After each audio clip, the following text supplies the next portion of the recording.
इसमें ये नहीं है कोई मुझसे प्यार कर रहा है और वो मैं उस पर चीट कर रही हूँ, वो उस पर चीट कर रही है। वो लड़का मुझसे प्यार करता है मगर अम्मी ने उससे शादी करा दी, उसकी अम्मी नहीं मान रही, ऐसा कुछ भी नहीं है, ठीक है। ये एक मैसेज दे रहा है भाई कि ये मेंटल हेल्थ के बारे में, आपको डिप्रेशन के बारे में, आपको बॉडी पॉजिटिविटी के बारे में सिखा रहा है, समझा रहा है। और मेरे ख्याल से आई नो सो मेनी पीपल मुझे रोक रोक के कह रहे हैं सनम ये मेरी कहानी है।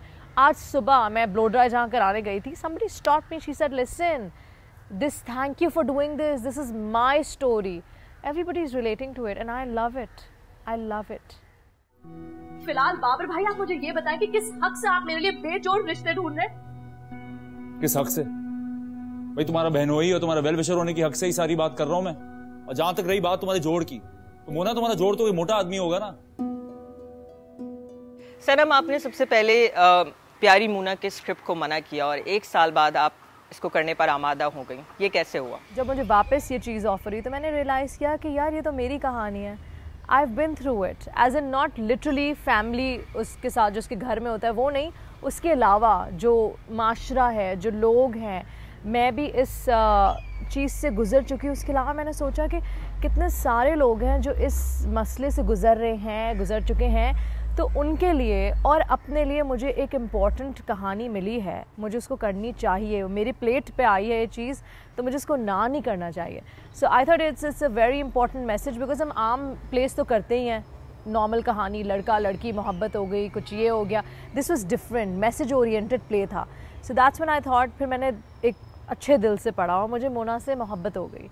मुझे I just fail in love with Mona. मैंने कहा नहीं बस ये तो मैंने करना है। तो पहले मना क्यों किया था? I was thinking about लोग rather than what I like and what I love, and मेरे ख्याल से हम सबका यही मसला है ना कि हम यही सोचते हैं लोग क्या कहेंगे, ओहो मैंने कर लिया तो लोग क्या कहेंगे। तो मेरे जहन में भी यही था कि लोग क्या कहेंगे, but then I came out of that fear and मैंने कहा I don't care कि लोग क्या कहेंगे। I want those लोग to watch this and understand that this is not easy।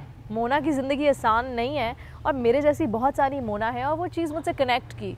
मेरे साथ भी ये प्रॉब्लम थी कि लोग क्या कहेंगे, लेकिन मैंने कहा नहीं यार, to hell with all the people, मुझे क्या चाहिए, मुझे क्या करना है। सो आई थिंक बहुत अरसे बाद मैंने एक चीज़ सीखी।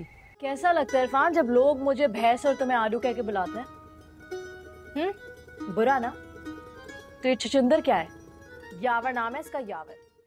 आपने कहा कि आपके साथ ये चीज़ कनेक्ट करी, ये स्टोरी कनेक्ट करती थी, इसीलिए आपने इसको करने की हामी भरी। ऐसी क्या चीज़ आपकी ज़िंदगी में हुई कि आपने इससे कनेक्ट किया? मेरे साथ भी वो हुआ था, weight gain, specially after Alaya I gain a lot of weight and उसके बाद ऑब्वियसली क्योंकि मैंने काम करना तो नहीं छोड़ा था, मैं काम कर रही थी, मैं टीवी पे आ रही थी, अपना शो कर रही थी। तो जब रोज़ाना पिक्चर्स पोस्ट होती थी तो उस पर बहुत से कमेंट्स आते थे, लाइक काओ और भैंस और मोटी और काम करना छोड़ दो, काम करने की क्या ज़रूरत है, तुम्हें टीवी पे नहीं आना चाहिए, तुम इतनी मोटी हो। तो मुझे होता था कि यार अच्छा चलो मेरा तो एक काम है कि मैं स्क्रीन पे आती हूँ। बहुत से लोग ऑफिस जॉब, डेस्क जॉब भी करते हैं, तो वो भी काम करना छोड़ दे क्योंकि वो मोटे हैं, तो वो घर से बाहर नहीं निकले। तो ये चीज़ मुझे बहुत बहुत हिट करती थी और मैं बहुत डिप्रेस भी हुई थी इसके पीछे। फिर माय हस्बैंड, मैंने उससे बात की, मैंने कहा मुझे नहीं करना। मैंने कितनी दफ़ा अपने बॉस को बोला कि मुझे काम नहीं करना Maimuna, I don't want to work, I don't know, I mean I was embarrassed because the way I looked. मुझे नहीं लगता कि किसी के पास इतना हक होना चाहिए कि वो आपको एम्बैरेस करे, आपको इनसिक्योर करे अपने आप से, तो मतलब इनसिक्योर करे। तो मैं अपने आप को देख के मिरर में मुझे नहीं मज़ा आता था, अपने अंदर खामियां निकालने लगी थी। तो लेकिन जब वो चीज़ से मैं गुज़री, उस फेज़ से गुज़री, बिकॉज ऑब्वियसली बहुत एक मुश्किल फेज़ था। You are a new mother, you don't know anything, postmortem depression, फिर लोगों की बातें सब मुझे हिट करी थी। बट फैमिली सपोर्ट इतना अच्छा था कि I got out of it. मेरे हस्बैंड ने बोला तुम वाहिद लड़की नहीं हो who's had a baby। मुल्क में, दुनिया भर में लोगों के बच्चे होते हैं, औरतों की बॉडीज़ चेंज होती हैं, you will get back in shape, don't worry, just be confident the way you are, you are beautiful. तो that gave me courage, so it was not easy. प्यारी मूना स्क्रीन पे नज़र आने वाले जो मुख्तलिफ और ड्रामे हैं उनसे बिल्कुल अलग है, बहुत बहुत मुख्तलिफ है। तो आपने इस गेटअप के लिए प्यारी मोना के गेटअप के लिए क्या कोई एक्स्ट्रा एफर्ट की और वो क्या थी? Okay, so let's start. जब मैं गई तो मुझे बोला गया कि नहीं, हमें जो तुम हो इसमें 20 किलो ज़्यादा ऐड ऑन चाहिए। मैंने कहा 20 किलो? सो पहले तो मैं सर नहीं कोई ज़रूरत नहीं है, लेकिन जब मुझे जब मोहब्बत होगी ना मोना से, तो मैंने कहा नहीं यार ज़रूरत है, करना पड़ेगा। बिकॉज हमने बॉडी सूट तो बनवाया था बहुत मोटा, रुई जैसे कंबल नहीं होती उसका, अब हमने बॉडी सूट बनवाया था, इतना लंबा, फुल भी था, 3/4 था, हाफ स्लीव था, गर्मियों में शूट हुआ था तो मैंने वो पहना था। तो हमने बहुत मल्टीपल ट्रायल्स किए। जब मैंने वो पहना टॉप टू बॉटम तो मेरा मुंह छोटा लगने लगा, मेरी बॉडी बड़ी लगने लगी। फिर हमने कहा कि नहीं भाई नहीं सनम, तुम्हें तो वज़न गेन करना पड़ेगा। मेरे डायरेक्टर ने कहा आपको वज़न गेन करना पड़ेगा वरना ये ना मैच नहीं कर रहा है। So I gained 5 kilos. It was not enough. Then I gained around 7 to 8. In total मैंने 7 से 8 किलो वज़न चढ़ाया, तब जाके मेरे डायरेक्टर खुश हुए। उन्होंने कहा अब मोना का शक्ल मोना लग रही है। तो ये मैंने किया। And when I stopped going to the gym because obviously हमें एक कैरेक्टर में रहना था, और जब तक इसकी शूट हो रही थी तो अभी भी हो रही है, तो और वो सारी मेरी डाइट और मेरे जो खाने आते थे वो सारे साइड पे हो गए। मैंने जो चीज़ें हम नहीं करते थे मैंने वो किए, हर किस्म का खाना, बिकॉज इसको खाना था सेट पे भी, तो मैं एक्ट नहीं कर सकती थी और मुझे वो मज़ा नहीं आता कि झूठ मूठ पे खा रहे हैं और थूक दिया साइड पे, नहीं। तो अब मैंने पूरा भरपूर मोना को एंजॉय किया है। उसके अलावा मोना साइकिलिंग करती है, मोना साइकिल चलाती है, जीन्स के अंदर एक पैंट पहनी, और जब साइकिल आप करते हैं ना तो घुटना खिंच रहा है और टांगे खिंच रही हैं, बहुत ही अनकम्फर्टेबल था, but I pulled it of. मैंने बाइक चलाना सीखी, स्कूटी मुझे नहीं आती थी, और उसी वक्त मेरे हस्बैंड का हाथ टूटा था, तो he said don't you dare. मैंने कहा यार मोना तो स्कूटी चलाती है और मेरे डायरेक्टर को चाहिए मैं तो चलाऊंगी, तो मैंने अपने घर के इलाके में चलाई पर लाहौर की रोडों पे चलाई। So that was a great experience. आपने भी खाने का जिक्र किया, लोगों का कहना है कि मोना हर सीन में तकरीबन खाती हुई नज़र आती है, तो जहां आप एक तरफ स्टीरियोटाइप तोड़ने की कोशिश कर रहे हैं, ख़त्म करने की कोशिश कर रहे हैं, वहीं आप इसे रीइंफोर्स भी कर रहे हैं। अच्छा, so I tell you what, Mona stress eating करती है, मोना इमोशनल ईटिंग करती है, और आप अगर ये कहेंगे कि नहीं ऐसा नहीं होता, ये बिल्कुल झूठ है, क्योंकि मैं टोटल इमोशनल ईटर हूँ, मैं स्ट्रेस ईटिंग करती हूँ। मुझे जब स्ट्रेस होता है मैं बात कर रही होंगी और मैं हूँ। सो मोना से मैं रिलेट करती हूँ, but yes you are right, आपको इसलिए भी लग रहा है क्योंकि वो 1 घंटे का स्लॉट है जिसमें दिन भी हो रही है, रात भी हो रही है, शाम भी आ रही है, आफ्टरनून स्नैक सब हो रहा है, तो वो आपके लिए 1 घंटे में of course it's too much, लेकिन मोना के लिए तो वो दिन भी हुई, वो रात भी हुई, वो शाम, उसके लिए तो पूरा दिन था ना वो। सो प्रॉब्ली स्क्रीन पे आप लोग को ज़्यादा इसलिए भी लगा। जानते हो तो हमारी सोसाइटी में लड़कों के लिए और लड़कियों के लिए बिल्कुल ही अलग मामला होते हैं, इतना आसान नहीं होता। ये ना लड़के की भी रिक्वायरमेंट वही है, ठीक है। मुझे भी मेरे मुताबिक भी बहुत सारी बातें सुनने को मिली हैं और कई लड़की वालों ने मुझे रिजेक्ट भी किया है। Really? वैसे मैं ये सोची थी कितना फनी है ना, तुम वाहिद लड़के हो गए जिसको लड़की वाले देखने आ रहे हैं। मोहम्मद हम्बल के साथ आपकी जो फ्रेंडशिप दिखाई है, लाहौर की सड़कों पर आप उनके साथ स्कूटी पे हैं, खारी पी रही हैं, तफरीह कर रही हैं, आपने भी बताया कि आपने स्कूटी चलाना सीखी, तो ये सारा एक्सपीरियंस कैसा रहा? It was amazing, बहुत मज़ा आया था लाहौर में, और सड़कों पे तो मुझे कोई पहचान भी नहीं रहा था, तो मुझे इतनी हंसी आ रही थी। हम्बल को सब पहचान रहे थे, कोई मुझे पहचान ही नहीं रहा था। इतनी क्यूट सी मोटी सी, हाथ में कॉर्नेटो, चश्मे लगाए हुए, अजीब किस्म के बटन डाउन शर्ट, जो मैं नहीं हूँ वो मैं बनी हुई थी, तो मुझे बड़ा मज़ा आ रहा था। और मैं हम्बल के पीछे भी बैठी थी, और मैं भी जब स्कूटी चलाई थी तो हम्बल पीछे बैठे थे, तो वो मेरे लिए बड़ा एक चैलेंजिंग था।